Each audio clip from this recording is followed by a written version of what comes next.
A lawsuit has been filed against New York schools' universal mask mandates for students. New York State Senator George Borrello is part of that suit that was filed Friday. He says that they've overstepped their authority with these mandates. State Senator George Borrello joins me now. Senator, thank you so much for joining us. Talk to us about this, because the way I understand it, all the kids would have to do is just pretend they're at the Met Gala, and then they have their justification for not having to have their face covered, as I understand it.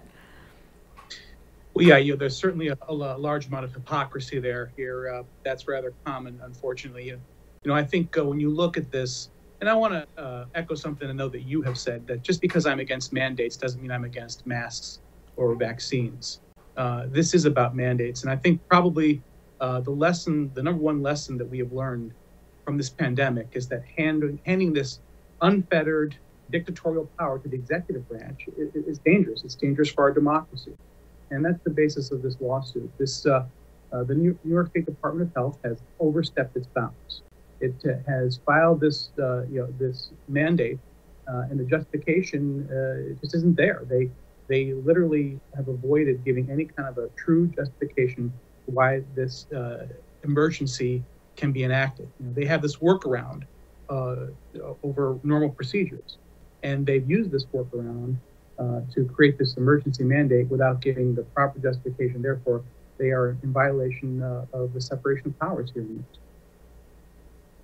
Yeah, and that should be, you would think that would be the end of the discussion, but unfortunately it's not. And what bothers me is this assumption by, whether it's the Department of Health or whomever, and whether it's in New York or elsewhere, that parents don't have their children's best interest at heart. I mean, obviously, if a parent thinks that this is the best benefit of their child, they'll make that decision, and their child will wear a mask, and that's how they'll go about their day in school.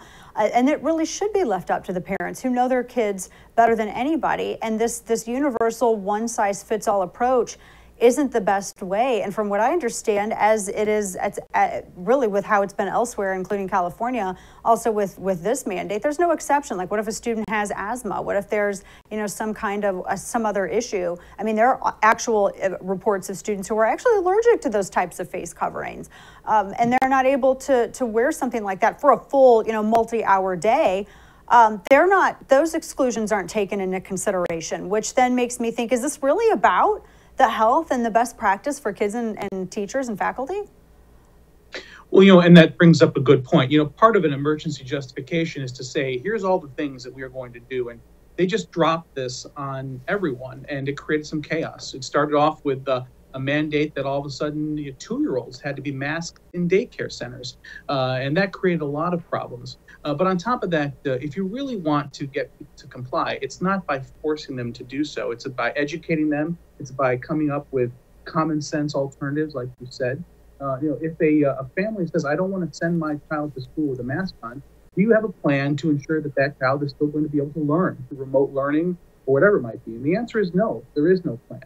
They just expect they're going to force this down our throats and we're going to comply. And that is not how you get people to do things. That's just a classic example of how things have happened in New York State, especially with our previous governor, Andrew Cuomo. So despite the corrupt dictator that he was, even he said he wouldn't have the authority to do this before he left office. So it makes me question, why are we going to continue down this road when we know that the disastrous outcomes of our previous governor and his dictatorial actions during the pandemic?